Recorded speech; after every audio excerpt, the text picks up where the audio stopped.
أعوذ بالله من الشيطان الرجيم. بسم الله الرحمن الرحيم. كيف تكفرون بالله وكنتم أمواتا فأحياكم ثم يميتكم ثم يحييكم ثم إليه ترجعون.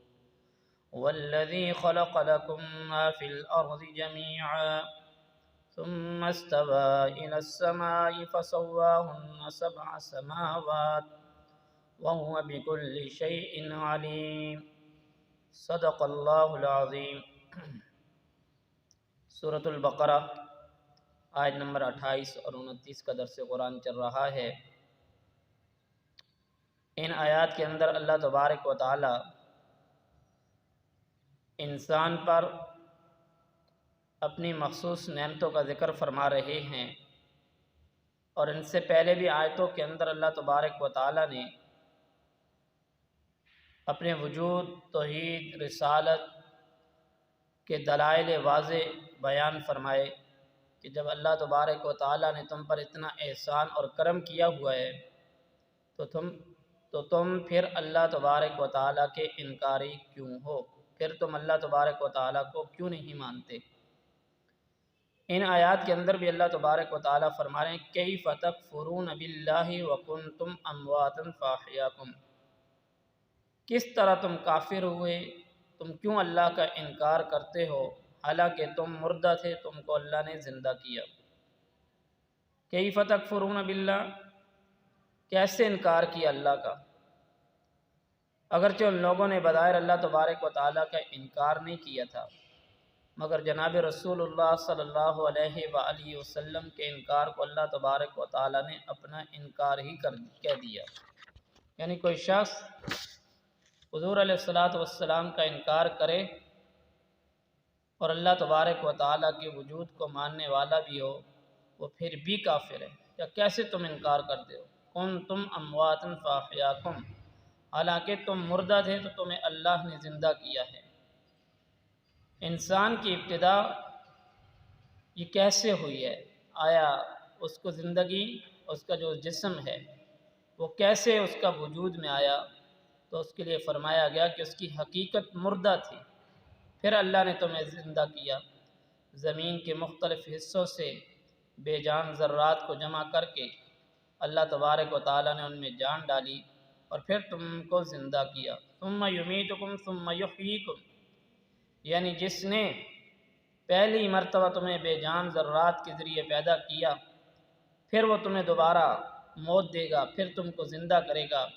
ایک عرصہ کے بعد تمہیں دوبارہ زندگی کے بعد تمہیں موت آئے گی، پھر موت کے بعد تمہیں دوبارہ ایک زندگی اللہ تبارک و تعالیٰ دیں گے، اور اس کے بعد پھر قیامت کا دن ہوگا.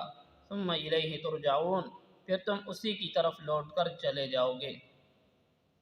اس آیت کے اندر اللہ تبارک و تعالی اس انعام اور احسان کا ذکر کیا جو ہر انسان کی اپنی ذات سے متعلق ہے، جو سارے انعامات و احسانات کا مدار ہے.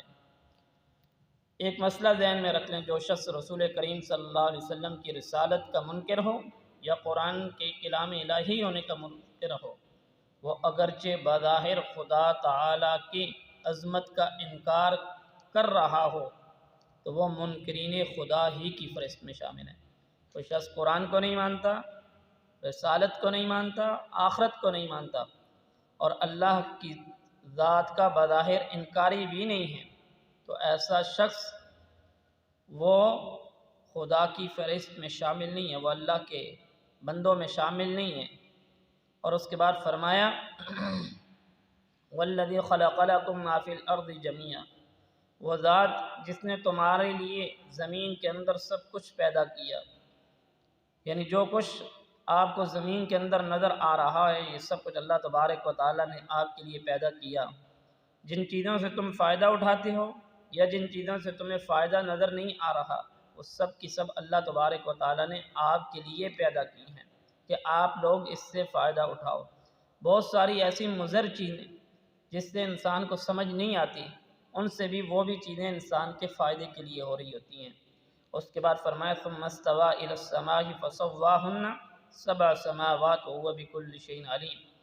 پھر اس زمین کو پیدا کرنے کے بعد اللہ تبارک و تعالیٰ نے قصد کیا آسمان کا اور اس کو بنایا 7 دن کے اندر، اور وہ ہر چیز کو جاننے والا ہے۔